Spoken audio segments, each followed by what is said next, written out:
Sextou na Universidade. Começa agora o Somos Um.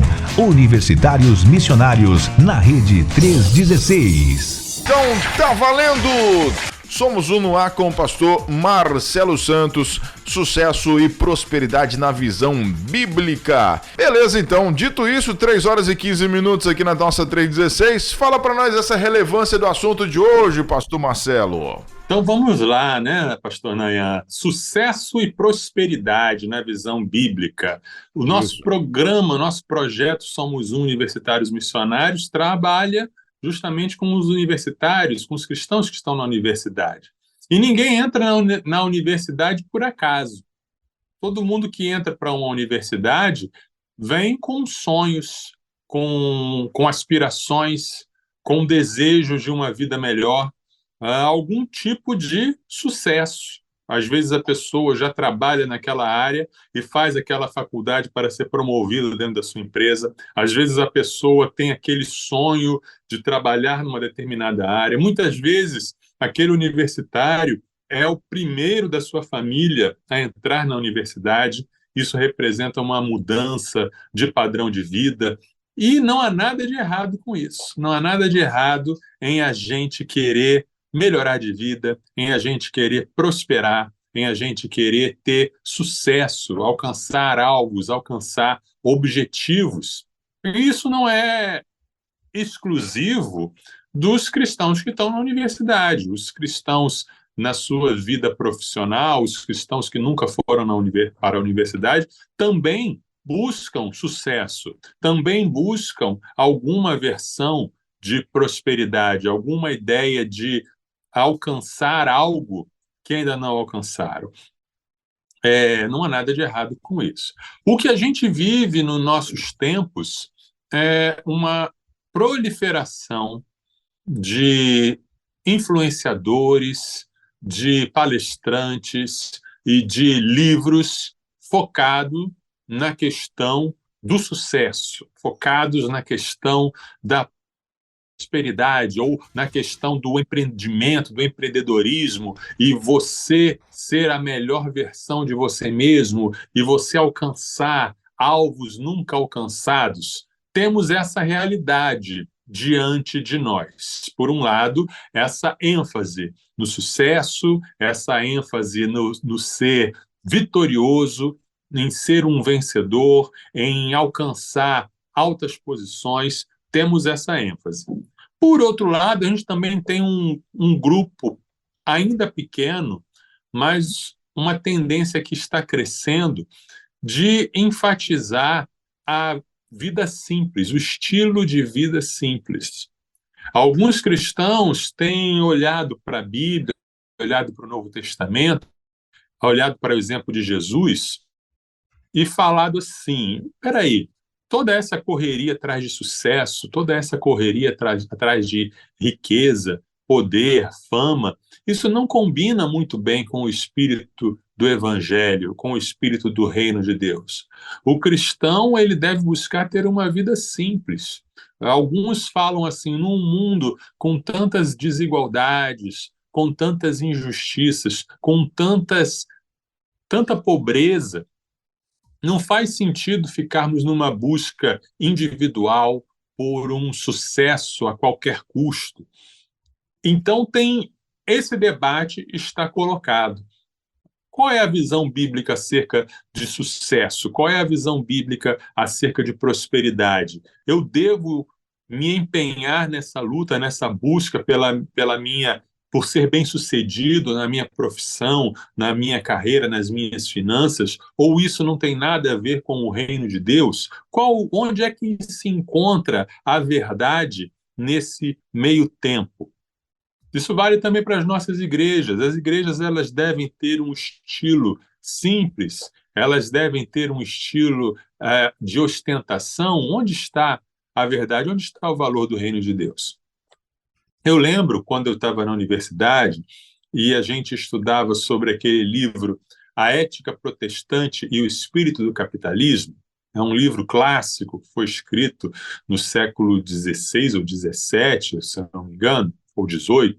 E esse livro do Max Weber, um dos pais da sociologia, explica como a teologia, especialmente a teologia calvinista, a teologia ali dos reformadores do século XVI, ela esteve ligado ao surgimento e ao progresso do capitalismo nos países em que ela surgiu.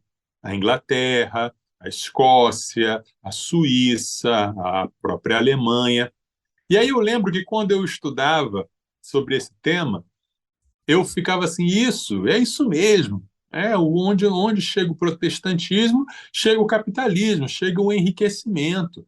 E eu não entendia que essa questão era usada como uma crítica, porque no acadêmico, capitalismo é sinônimo de mal, né? Ser capitalista é ser do mal. Então, na cabeça deles, o protestantismo também era um aliado do mal, porque ajudou o capitalismo a se propagar aí pelo mundo. E eu lembro que eu fiquei achando interessante essa questão, né? Mas será que é isso mesmo? Qual é o meio termo? Será que a gente deve, será que nós, por sermos protestantes, devemos abraçar o capitalismo e todos os valores que ele nos dá? Ou será que nós devemos rejeitar completamente o capitalismo, rejeitar completamente essa busca por sucesso, essa busca por prosperidade? Será que tem um meio termo? No meio disso tudo, algumas perguntas que a gente se faz quando lê a Bíblia. O que significa bem-aventurados os pobres? O que significa dizer que é difícil para um rico entrar no reino dos céus? O que a gente pode aprender, de fato, com esses movimentos de coaches, com esses movimentos de prosperidade? Como que a gente faz para não ser iludido ou contaminado com ideologias não bíblicas? Sobre todas essas coisas é que nós vamos falar no programa de hoje. Maravilha, já fica o convite para você deixar sua pergunta, para você deixar aí a sua dúvida, seu comentário, sua experiência, conta pra gente, né, o que você entende sobre isso, né, de acordo com o que a gente está conversando aqui. É legal demais também saber a sua visão sobre o nosso assunto de hoje, na visão bíblica, né, o que é sucesso e prosperidade na sua opinião. Então manda pra gente, DDD 11 930 03 0316. A gente está muito curioso para saber, né, o que você pensa sobre esse assunto de hoje, beleza? 3 horas e 22 minutos. Pastorzão, é errado querer ser próspero? Fala para mim. Opa, excelente pergunta, hein? Excelente pergunta. É errado querer ser próspero? Vamos lembrar que nós somos um país originalmente um país de formação católica, desde que os portugueses chegaram aqui. Já tinha gente aqui, obviamente, mas quando os portugueses chegaram, eles trouxeram a sua cultura e trouxeram a religião católica, uma religião católica que vinha lá da Idade Média. E essa visão católica tinha uma certa glorificação da pobreza. É aquela ideia de que ser pobre é ser especial aos olhos. Ao seguinte mecanismo: olha, pobre, conforme-se em ser pobre. Aceite a sua pobreza, porque quanto mais pobre e quanto mais sofrida é a sua vida aqui na Terra, mais tesouros você vai ganhar quando você for para o céu.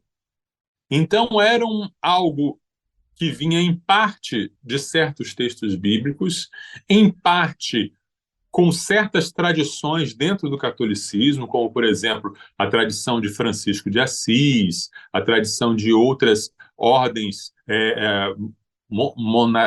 ordens monasteriais de pobreza, que valorizam a pobreza voluntária, com também elementos ideológicos de dominação.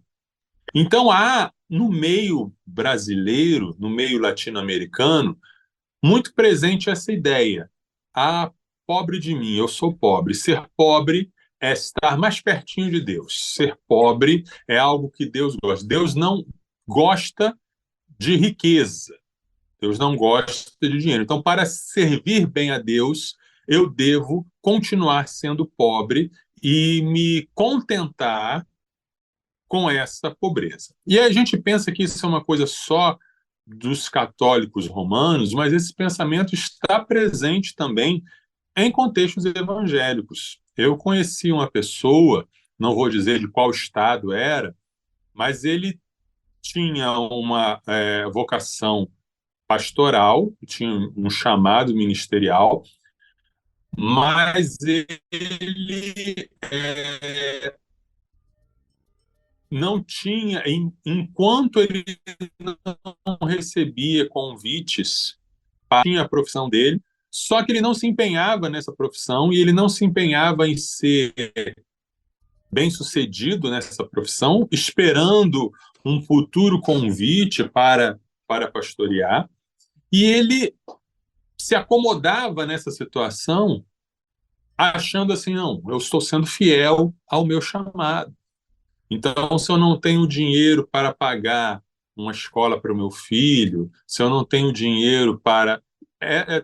tudo está na conta da vontade de Deus, sendo que havia coisas que ele podia fazer para melhorar o seu padrão de vida, para melhorar a qualidade de vida da sua família, e não colocar tudo na conta da espiritualidade, na conta do chamado. Então, há essa ideologia de uma bênção da pobreza, como se ser pobre fosse uma bênção. E há também o uso político dessa ideologia, em que a pessoa se conforma com a vida que ela está levando, porque vai receber uma recompensa no céu.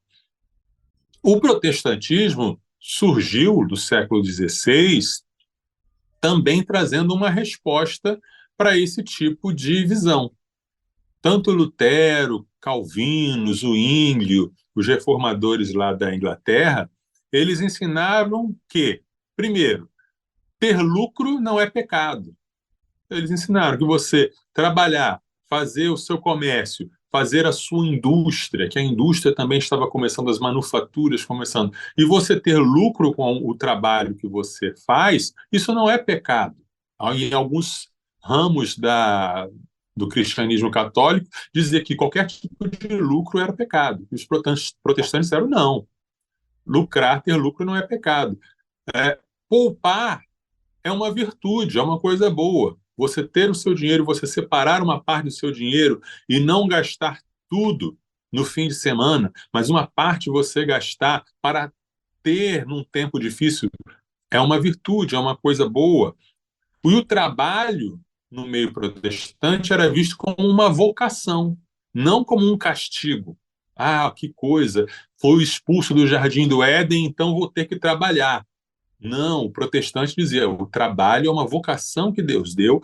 Já no Éden, Adão trabalhava, então o trabalho glorifica o homem. O trabalho ele é uma missão que Deus deu ao homem e o homem glorifica a Deus por meio do seu trabalho.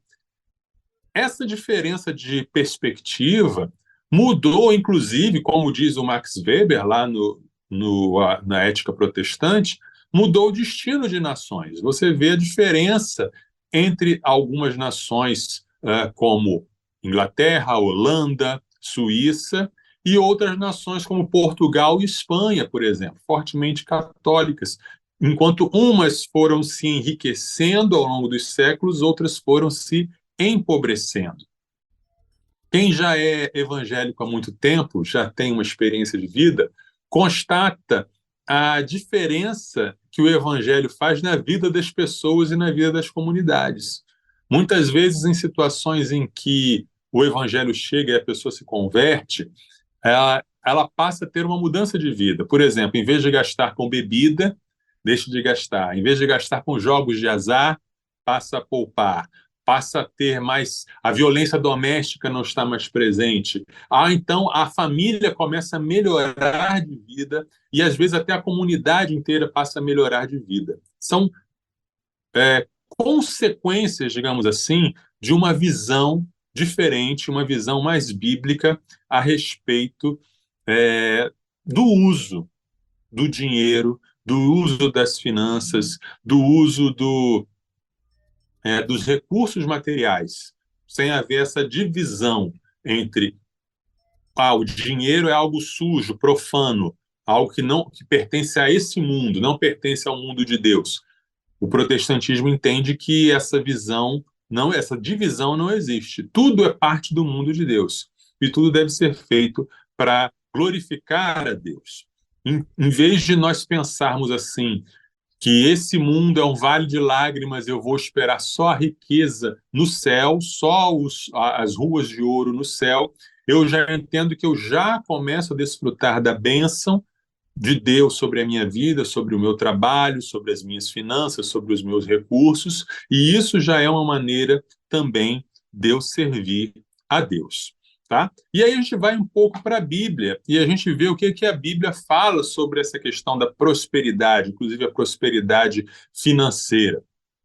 Em Provérbios 10, versículo 22, Provérbios fala muito sobre as questões da vida prática, as questões do dia a dia. E em Provérbios capítulo 10, versículo 22, nós lemos: a bênção do Senhor enriquece, e ele não acrescenta nenhum desgosto a ela. É uma bênção de Deus que ela enriquece. Em Gênesis 26, 12, falando sobre Isaac, Isaac semeou naquela terra e no mesmo ano recolheu 100 por um, porque o Senhor o abençoava. Então nós vemos aqui a bênção de Deus sobre Isaac, redundando numa colheita abundante, uma colheita muito grande. 100 por um é muita coisa. E em Deuteronômio 28, de 1 a 8, nós lemos as bênçãos decorrentes da obediência.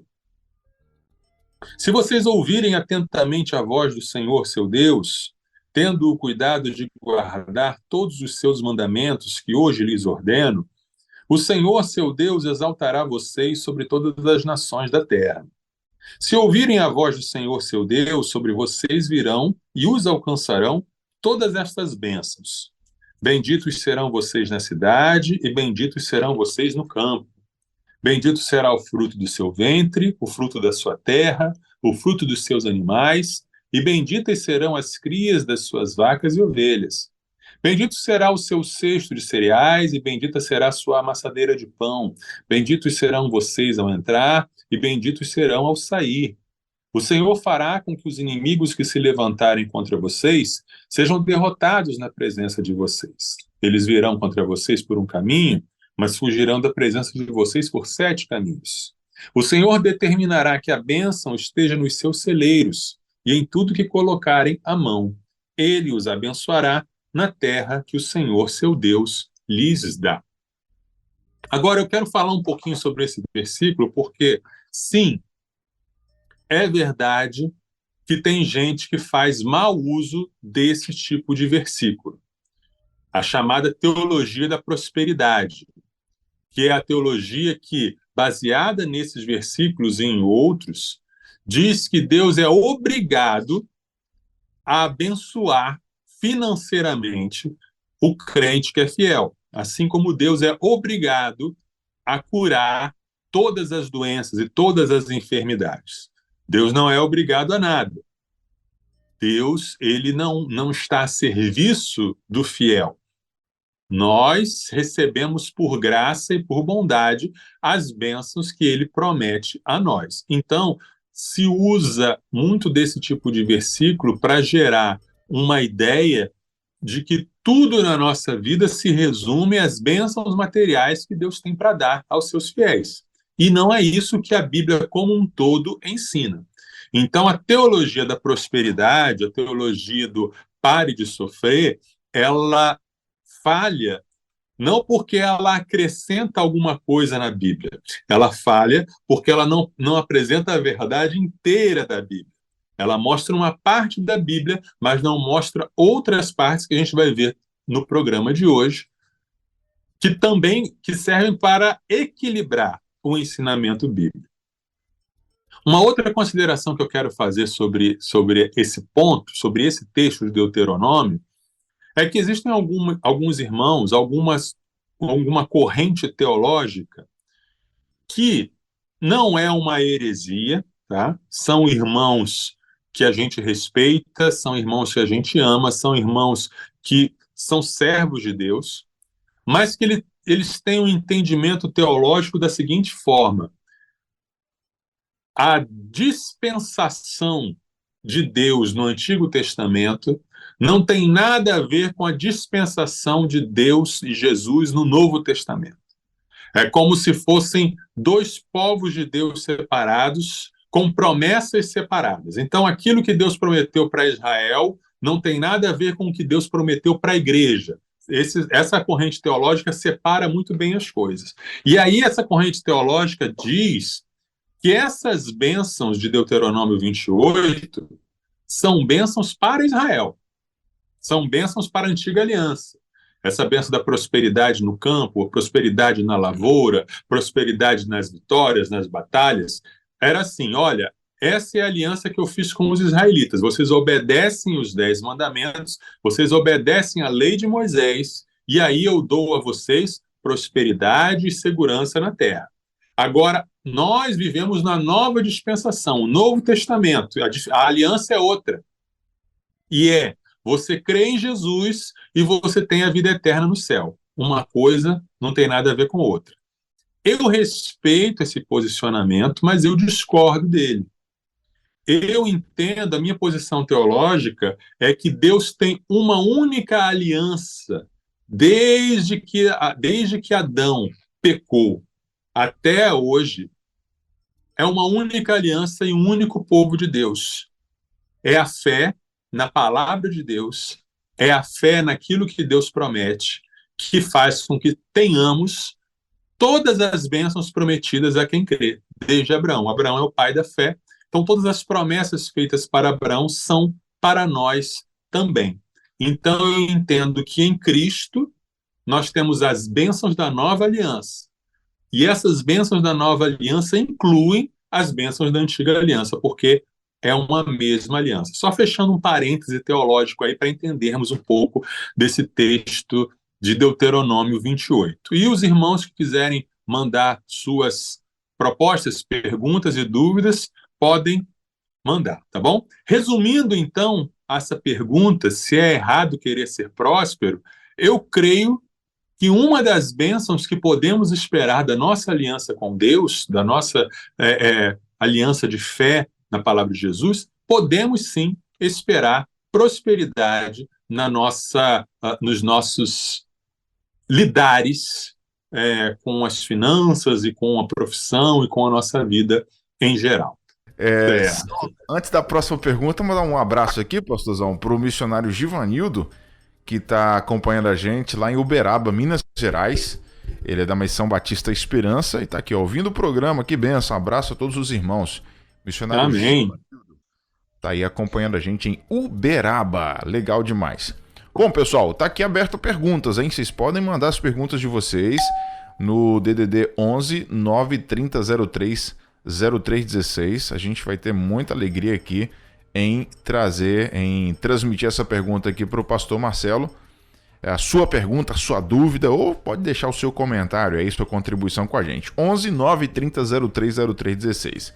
Respondido se é errado ou não querer ser próspero, pastorzão, eu vou te perguntar sobre os perigos, né? Existem perigos aí na busca pelo sucesso, porque a gente tem visto até no mundo cristão, no meio cristão, algumas pessoas aí meio que exagerando, né? Em busca de um sucesso, em busca de um reconhecimento, em busca de uma situação financeira bacana e tranquila, enfim. O que vale, o que não vale? Qual a cautela que a gente tem que tomar nesse sentido, pastor? Cuidado. Exato, pastor Nayan. Acho que hoje a gente vive uma situação muito diferente de outras décadas. No passado, na época dos reformadores, por exemplo, eles tiveram que enfatizar essas palavras que eu falei. Olha, a Bíblia não é contra você ter uma boa qualidade de vida. Olha, a Bíblia não é contra você ter lucro com o seu trabalho. Hoje, o quadro é o oposto. Hoje, o quadro é de um exagero nessa busca pelo sucesso. Uma ideologia toda voltada e toda montada para dizer o tempo todo que você tem que ser sucesso, você tem que ser top, e você foi projetado para ser o número um, você tem que estar no topo da pirâmide, e você tem que ser rico, você tem que ser milionário. Eu já ouvi gente falando assim: olha, se você não ganha 1 milhão aos 30 anos de idade, você é um fracasso. Existem influenciadores, tanto no meio evangélico quanto no meio não evangélico, martelando na cabeça do jovem essa busca desenfreada e desesperada pelo sucesso, pelo glamour, pela manchete, pelo primeiro lugar, por essa posição de destaque. Então, hoje, a nossa luta é muito mais de moderar essa visão de prosperidade e de entender os perigos que existem nessa busca pelo sucesso. E um dos erros maiores é entender prosperidade como luxo. Deus me prometeu prosperidade, então eu tenho que ter uma Ferrari. Eu não posso ter um carro de apenas 100 mil reais. Não, eu não posso ter um carro só. Não, eu não posso ter uma casa só. Eu tenho que ter uma mansão, tenho que ter um castelo. Eu não posso ter um relógio para me mostrar as horas. Eu tenho que ter uma joia no meu pulso que valha não sei quantos milhares de reais.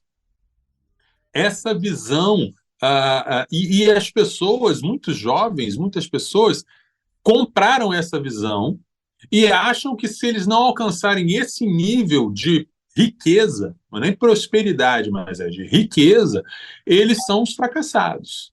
E isso é reforçado nos grupos sociais, isso é reforçado nas mídias sociais, isso é reforçado no Instagram, sempre uma projeção ali de ostentação, de luxo, de a coisa mais cara. Eu vejo muitas vezes assim, propagandas, né? Propaganda de hotel, por exemplo, né? Os nossos hotéis são exclusivos. O que quer dizer exclusivo? Ele é tão caro que pobre não vem aqui. Então, você vai vir no nosso hotel, você não vai encontrar com gente pobre. Essa é a mensagem transmitida. É isso que significa exclusivo, né? É isso que significa exclusivo. Aí você tem a versão gospel disso, a teologia da prosperidade, e, como eu disse, distorce a palavra porque não pega o conteúdo total da palavra, pega uma parte e diz: não, eu sou cabeça, eu não sou cauda. Eu sou filho do rei. Ora, se eu sou filho do rei, então eu tenho que pisar na cabeça de todo mundo. Eu tenho que ser mais rico do que todo mundo. Eu tenho que ter jatinho. Eu tenho que ter casas em outros países. Se eu não tiver isso, eu sou um fracassado. E aí você tem os coaches. E tem gente literalmente morrendo seguindo coach.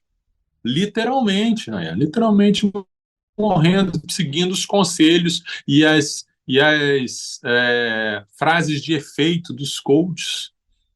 Subindo montanha, aí vai, se perde na montanha, porque o coach falou para subir a montanha, correndo maratona sem ter preparo físico. Não, você tem que vencer o desafio, é a sua mente que manda no seu corpo, aí morre.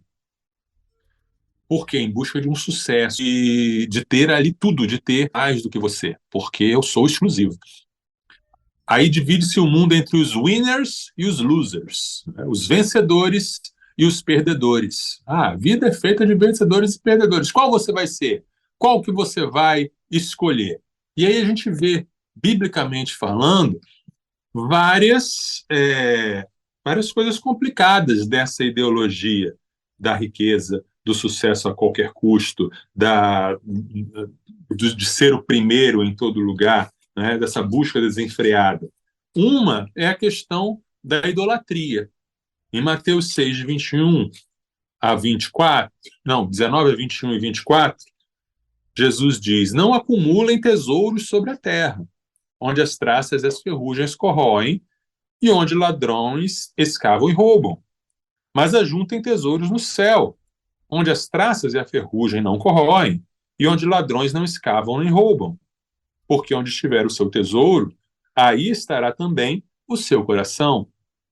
Ninguém pode servir a dois senhores, porque ou irá odiar um e amar o outro, ou irá se dedicar a um e desprezar o outro. Vocês não podem servir a Deus e às riquezas. Em outras traduções, essa palavra riquezas é traduzida como um nome próprio, mamon. As riquezas, o dinheiro, ele pode se tornar um ídolo do mesmo jeito que Baal, do mesmo jeito que os deuses antigos, um deus, Mamon. Então, tem muita gente idolatrando Mamon, tem muita gente colocando a sua esperança, a sua alegria, a sua felicidade, a sua salvação no dinheiro. E se perde o dinheiro, perde-se a vida. Não à toa, nos grandes períodos aí de crise econômica que a gente teve no capitalismo, em 1929, em 2008, que muitas empresas faliram, muita gente tirou a sua vida, perdeu o dinheiro, perdeu a vida. 1 Timóteo 6, versículo 9 e versículo 10, Paulo diz assim: mas os que querem ficar ricos caem em tentação, em armadilhas e em muitos desejos insensatos e nocivos que levam as pessoas a se afundar na ruína e na perdição. Porque o amor ao dinheiro é a raiz de todos os males, e alguns nessa cobiça se desviaram da fé e atormentaram a si mesmos com muitas dores.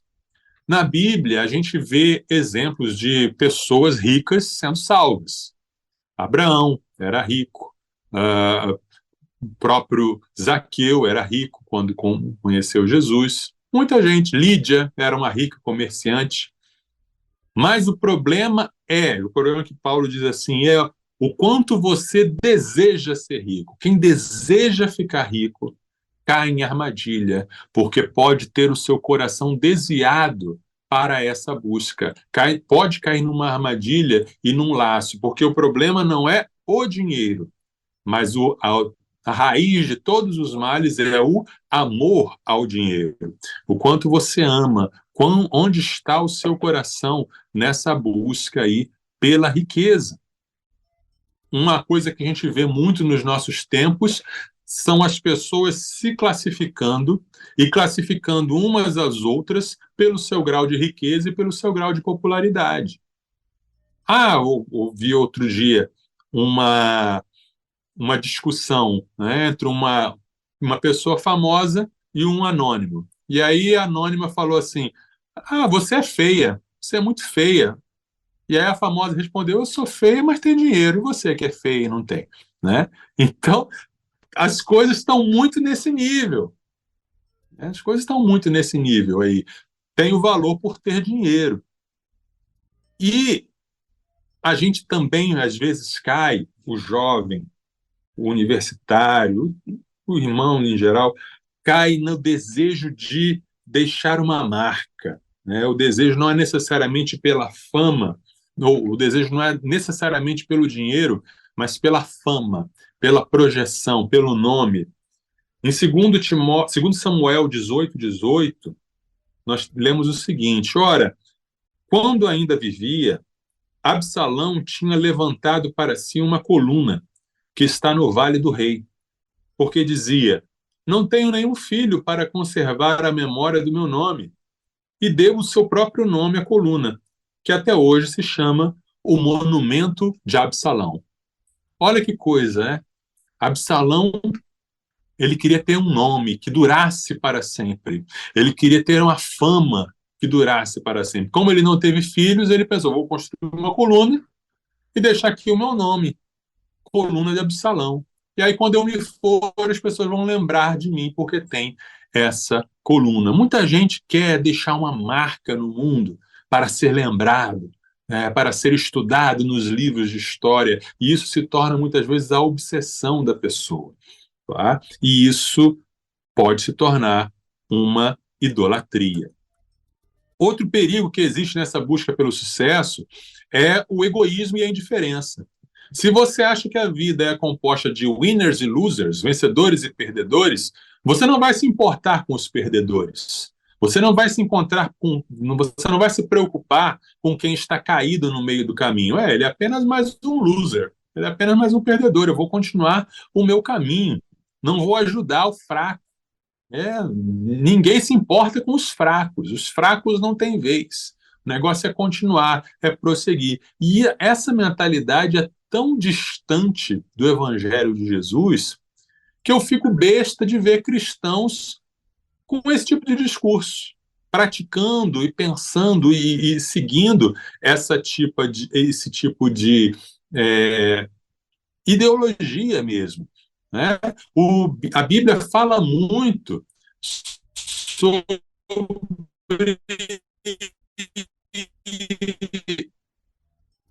o que Deus acha da indiferença para não preocupado com quem está sofrendo ao nosso redor. Provérbios 14, aquele que o criou. Mas o que se compra. Provérbios 21, 13. Quem tapa os ouvidos ao clamor do pobre, também clamará e não será ouvido. E em 1 João 3,17, para a gente não ficar só no Antigo Testamento, ora, se alguém possui recursos deste mundo e vê seu irmão passar necessidade, mas fecha o coração para essa pessoa, como pode permanecer nele o amor de Deus? Então é uma incoerência muito grande dizer, eu sou um seguidor de Jesus, e não se compadecer do pobre, do necessitado, do órfão, da viúva, do aflito, e achar que a vida é simplesmente uma corrida. Isso é uma ideia do darwinismo, não é uma ideia do cristianismo, é uma ideia da sobrevivência do mais forte. Não, estamos todos numa corrida, numa competição, e apenas o mais forte vai sobreviver. Isso é uma distorção da teoria da evolução do Darwin. Isso não tem nada a ver com o Deus da Bíblia, que nos criou para buscarmos a Ele, para dependermos da misericórdia e da graça, e para termos misericórdia também com os outros. A gente vê muito na nossa sociedade, na nossa geração, o perigo da ostentação, o perigo de você querer mostrar uma coisa que você não é, ou que você não tem. Então você vai com pessoas para um determinado restaurante que você não tem condições de pagar. Um almoço naquele restaurante é seu salário. Mas você vai, você se endivida para você ter aquilo ali, ter aquela marca. Como diz o ditado popular, passarinho que anda com um morcego acaba dormindo de cabeça para baixo. Quer dizer, se você não tem condições de acompanhar, não acompanhe, não se meta, porque não dá pé para você.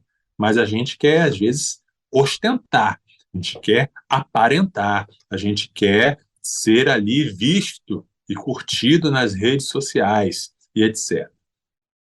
Eu acho, Nayan, que resumindo um pouco essa pergunta, é importante avaliar o que é sucesso à luz da Bíblia.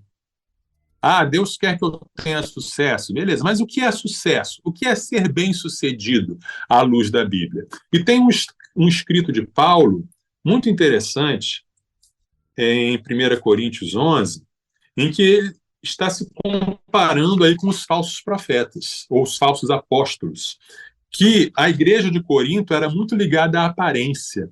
A igreja de Corinto era muito ligada ao carisma da pessoa. A pessoa que falava bem, a pessoa que fazia aquelas coisas sensacionalistas, e as pessoas que cobravam para pregar, para ensinar. E Paulo era tranquilo no falar, ele era veemente nas cartas, mas no falar ele era mais tranquilo. E Paulo faz uma comparação entre ele mesmo e esses outros chamados superapóstolos, E olha só a comparação que ele faz. 1 Coríntios, 2 Coríntios 11, a partir do versículo 21. Mas naquilo em que outros têm ousadia, e volta a falar como se fosse louco, também eu a tenho. São hebreus? Eu também. São israelitas? Eu também. São da descendência de Abraão? Eu também. São ministros de Cristo? Falando como se estivesse fora de mim, afirmo que sou ainda mais. Em trabalhos, muito mais. Em prisões, muito mais. Em açoites, sem medida. Em perigos de morte, muitas vezes. 5 vezes recebi dos judeus 40 açoites menos um. 3 vezes fui açoitado com varas. 1 vez fui apedrejado. 3 vezes naufraguei. Fiquei 1 noite e 1 dia boiando em alto mar. Em viagens, muitas vezes, em perigos de rios, em perigos de assaltantes, em perigos entre patrícios, em perigos entre gentios, em perigos na cidade, em perigos, em trabalhos e fadigas, em vigílias, muitas vezes, em fome e sede, em jejuns, muitas vezes, em frio e nudez. Além das coisas exteriores, ainda pesa sobre mim diariamente a preocupação com todas as igrejas. Quem enfraquece que eu também não enfraqueça? Quem se escandaliza que eu não fique indignado? Se eu tenho de me gloriar, vou me gloriar no que diz respeito à minha fraqueza. Olha que interessante. Ele começa a fazer uma comparação, ele fala assim, vou colocar então minhas cartas na mesa, vou colocar o meu currículo, vou mostrar para vocês, eu não queria não, mas eu vou mostrar para vocês que eu sou tão bom ou melhor do que eles. Aí ele começa a falar das credenciais. Eu sou hebreu como eles, eu sou descendente de Abraão como eles. Mas aí, no meio do caminho, ele começa a falar só de desgraça. Ele começa a falar de todas as coisas ruins que ele padece por servir a Cristo e usa isso como uma prova de que ele era, de fato, um servo de Cristo. Ou seja, as credenciais que ele tinha de ser um servo de Cristo eram coisas que o mundo considera fracasso. Né? Ser açoitado, ser assaltado, ser naufragado, ser chicoteado, ser preso, ficar com ansiedade, tudo isso que o mundo pudesse considerar, nossa, que fracasso, para ele era um sinal de vitória, para ele era um sinal de obediência a Cristo. Tá? A gente vê isso também em Jeremias, que ele, aos olhos humanos, não foi bem sucedido no seu ministério, não conseguiu impedir que Jerusalém fosse destruída, não conseguiu fazer com que o povo se arrependesse, mas não sabemos que ele não é um fracasso, sabemos que ele foi bem sucedido no seu ministério. É claro que isso não deve nos fazer cair naquela velha mentalidade, essa vida aqui é um vale de lágrimas, e eu vou apenas ter vitória e sucesso no céu. Eu acho que uma visão equilibrada nos faz entender o seguinte: devemos focar no que realmente importa, devemos agradecer a Deus pelas bênçãos recebidas, buscar a qualidade de vida, mas não cair numa busca desenfreada e idólatra e egoísta pelo sucesso a qualquer preço. Beleza. Agora 3 horas e 57 minutos, 3h57. Aqui na nossa rede 316. Ô pastorzão, eu vou te fazer uma pergunta antes da nossa pergunta de protocolo aqui. Qual é a virada de chave ou talvez a perda da noção quando um cristão, ele que entende a palavra de Deus, ele de repente já falou, já pregou que só a graça do Senhor basta, né? Que já pegou aquele texto de Paulo, né? Já me acostumei com a fartura, com a falta, etc e tal. E de repente ele começa a vislumbrar um mundo que, se não tiver o dinheiro, não tá legal. Aí ele se apega aos versículos, né?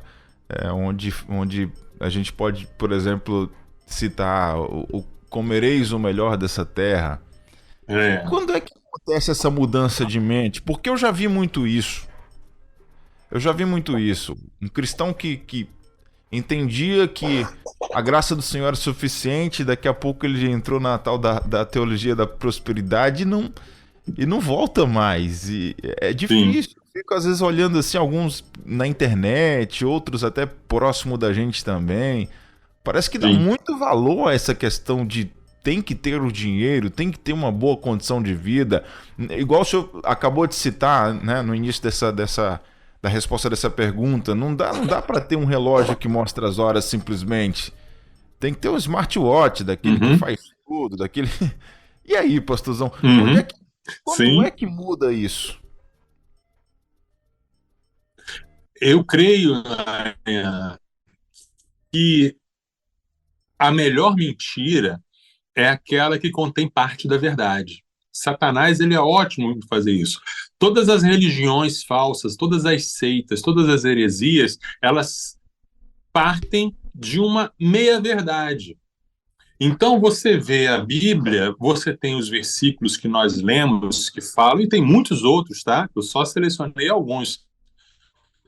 Tem muitos versículos falam sobre a prosperidade dos filhos de Deus, e Deus dá vitória, e Deus abençoar, né? Quem é fiel e justo, Deus vai colocar a sua mão, como José no Egito, que mesmo na cadeia prosperava e se tornou governador. E com essa parte da verdade, cria-se uma verdade conveniente.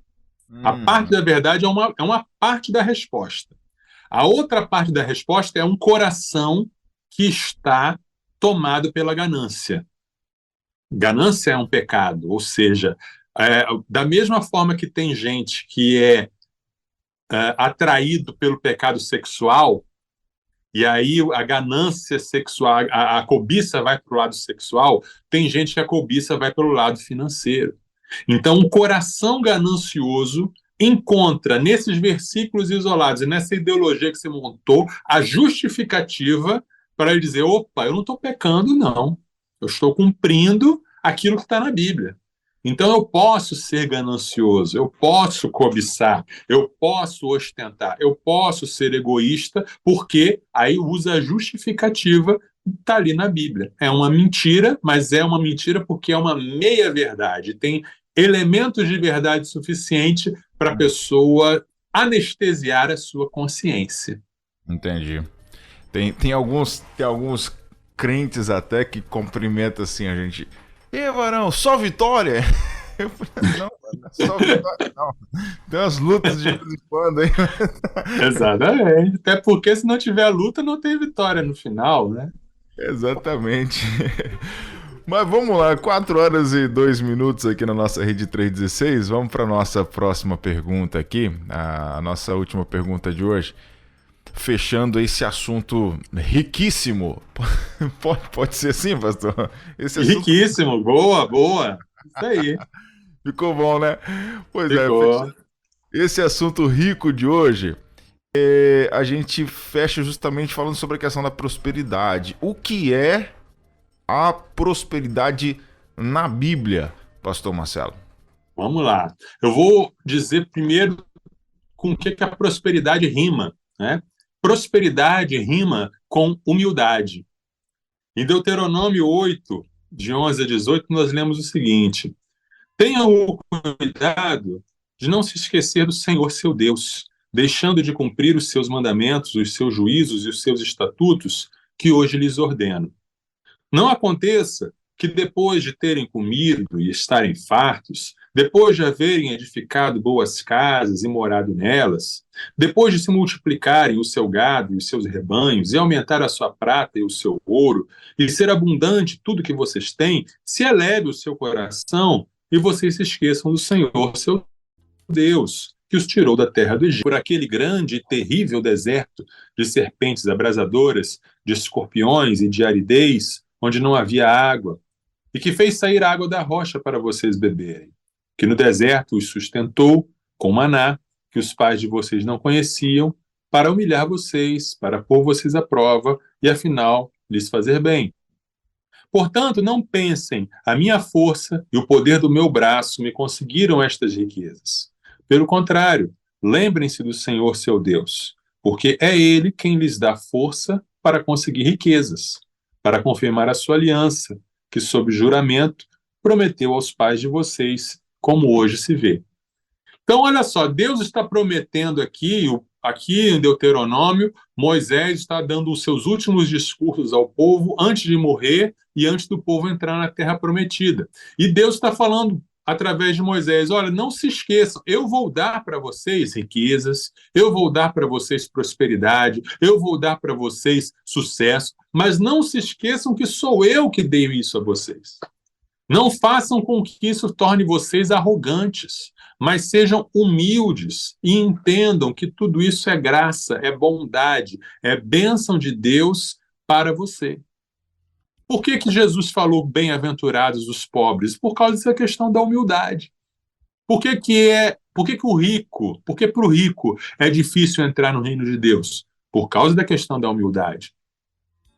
O pobre, ele está numa situação desesperadora.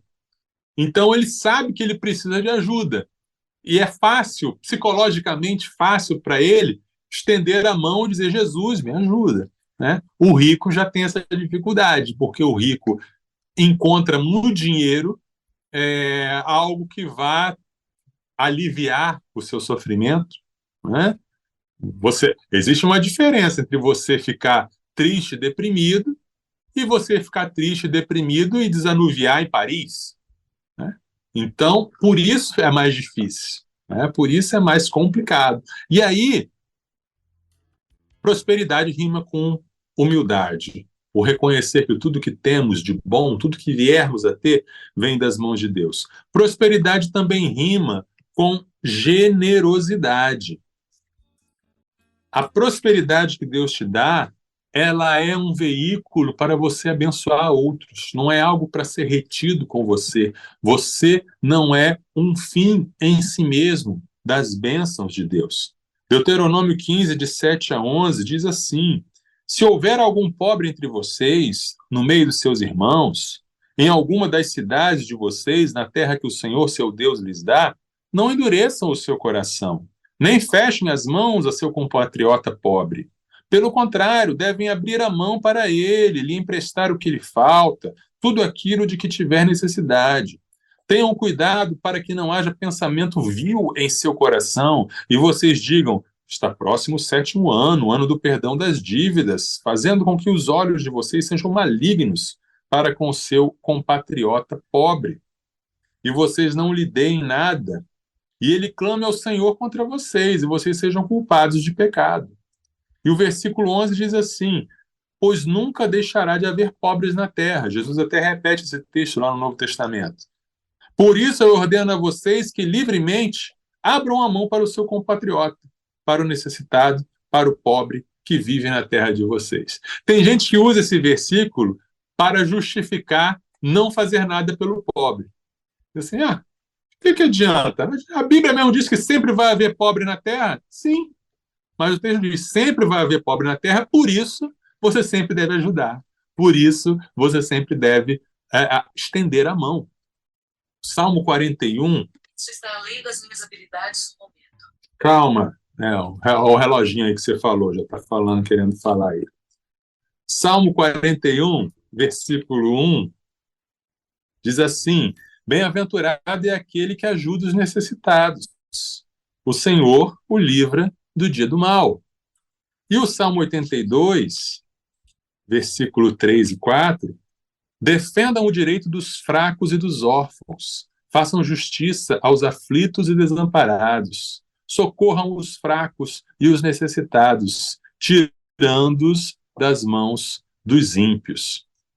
E aí lá em 1 Coríntios, capítulo 9, versículos 9 e 10, o apóstolo Paulo falando, sobre a oferta, a coleta que os irmãos de Corinto iam fazer para ajudar os pobres lá da Judéia, porque na lei de Moisés está escrito, não amarre a boca do boi quando ele pisa o trigo.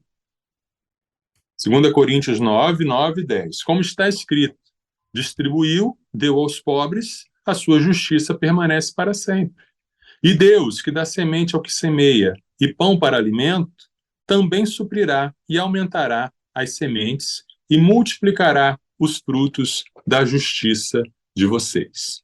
Então, tem a ver com generosidade, tem a ver com aquilo que Deus me abençoa, é para eu abençoar os outros. Tem a ver com contentamento. Salmo 23, o Senhor é o meu pastor e nada me faltará. O grupo Projeto Sola tem o Salmo 23, o 23 é o nome da música, e eles traduzem esse versículo desse jeito: se o Senhor é o meu pastor, tudo que eu não tenho, eu não preciso. Né? É isso que quer dizer. Né? Eu entendo que o que ele não me dá é o que eu não preciso. Eu estou contente com isso. Né? Ter com que se sustentar é um mandamento. Você trabalhar para você se sustentar é um mandamento. Você trabalhar para abençoar a sua família, sim, mas isso não deve ser o alvo da sua vida. Prosperidade tem a ver também com mordomia, com servir ao outro por meio daquilo que Deus me dá. A gente fala muito da parábola dos talentos, mas o talento originalmente é dinheiro, era uma medida monetária. Então, o dinheiro que eu tenho é para servir a Deus e para servir ao próximo. Finalmente, 1 Timóteo 6, finalmente 2 textos. 1 Timóteo 6, 17 a 19, e depois a gente vai para Provérbios. 1 Timóteo 6, 17 a 19. Exorte os ricos deste mundo a que não sejam orgulhosos, nem depositem a sua esperança na instabilidade da riqueza, mas em Deus, que tudo nos proporciona ricamente para o nosso prazer. Que eles façam o bem, sejam ricos em boas obras, generosos em dar e prontos a repartir, ajuntando para si mesmos um tesouro que é sólido, fundamento para o futuro, a fim de tomarem posse da verdadeira vida. Tá? Então, estamos falando de dinheiro, mas isso também se reflete em posições de destaque, reconhecimento, influência, poder. Deus pode te levantar para esse tipo de situação. Deus pode te levantar para posições de destaque na sociedade, posições de influência e de poder.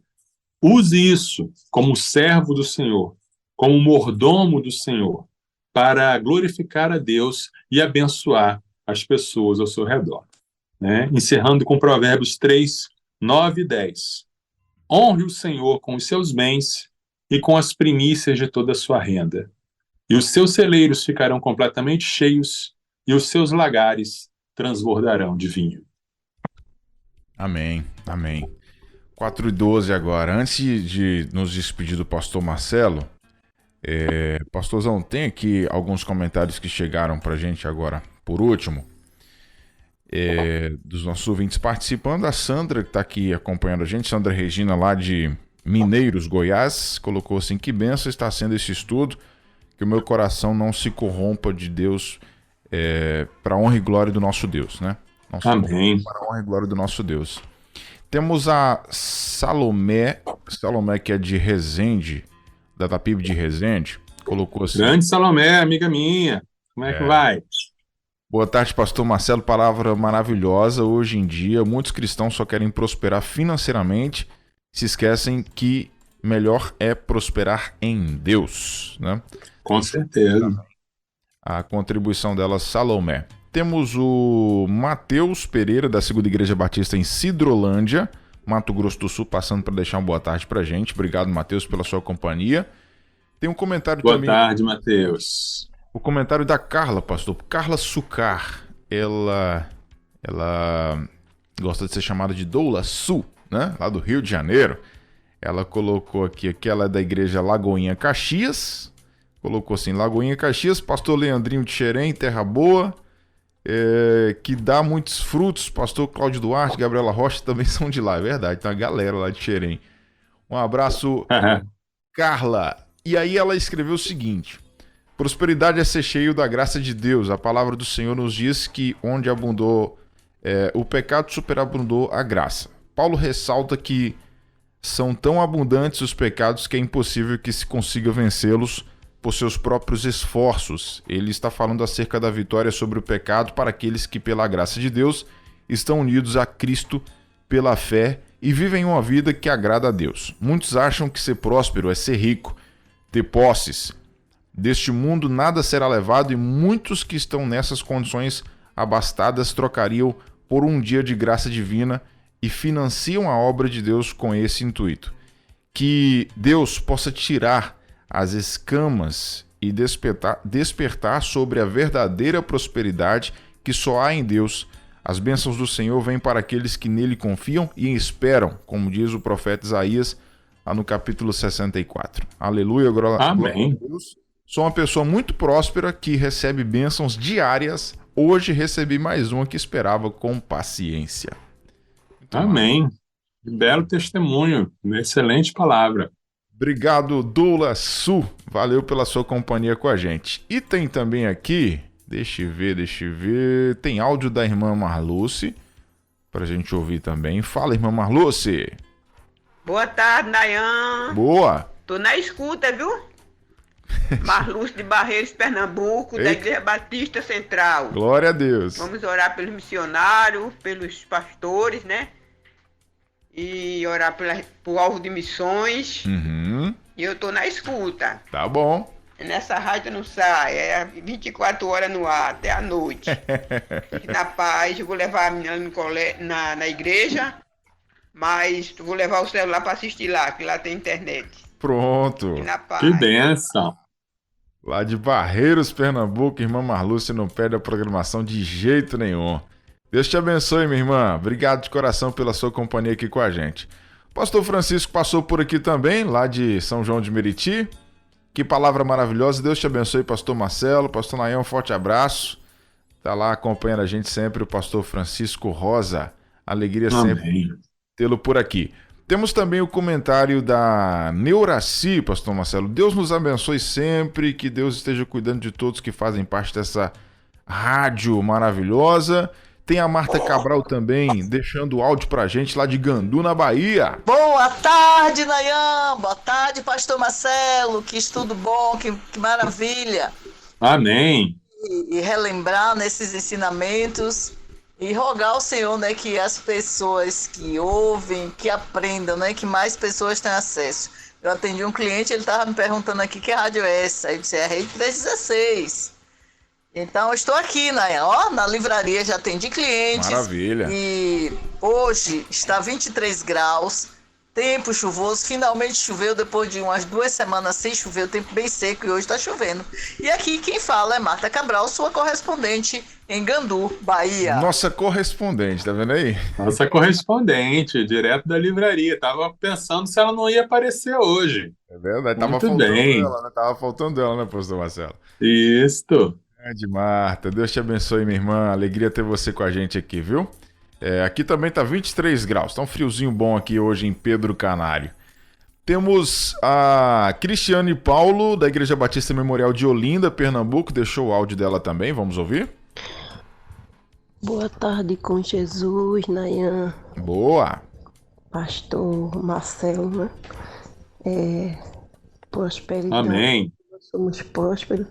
Nós lembramos do nosso próximo, de ajudar sem olhar quem. A verdadeira prosperidade é essa. Jesus nos dá e nós doamos a quem está precisando sem olhar quem.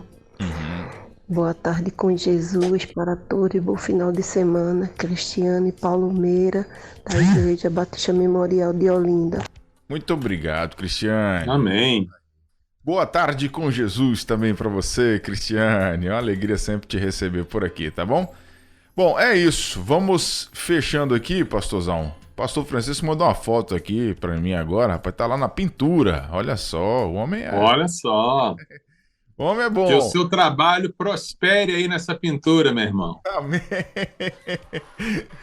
É isso. Bom, pastorzão, tem mais alguma coisa aí para poder concluir em relação ao assunto de hoje? É isso mesmo. É isso mesmo. Vamos buscar a prosperidade em Deus e deixar que Deus nos use em tudo. Amém. Pastor Marcelo, antes de nos despedir do senhor, Você sabe de quem que é aniversário hoje? Dia 21 de julho? 21 de julho? Não. De quem? Vou falar até a idade, de repente você pega aí, ó. Fazendo hoje 121 anos. 121 anos, 1904. Não sei. Vou te falar o nome aqui do camarada. Fluminense Futebol Clube. Olha só! Nem sabia. Que torcedor que eu sou, hein? Tá Nem sei vendo? disso. Aniversário do Flusão hoje, pastorzão, tá vendo? Que benção. Parabéns para nós, tricolores, Dá uma então. pesquisadinha rápida nesse fato, né? Que é um fato histórico. O Fluminense foi o primeiro clube do Rio, dos grandes, né? Primeiro clube a ser fundado oficialmente, né? Não sabia dessa, não. Com certeza. Parabéns aí Tricolor. pros torcedores tricolores. Pastor, obrigado mais uma vez. Então, de que a gente vai falar semana que vem? O Espírito Santo e eu. Opa, o Espírito Santo e eu. Que massa. Show de bola. O convite está feito então, galera. Sexta-feira que vem, a partir das 3 da tarde, somos aqui na 316. Pastorzão, um abraço muito especial e bom final de semana para você. Bom fim de semana para todos os nossos ouvintes do Brasil e além. Sextou na Universidade. Universitários Missionários na Rede 316.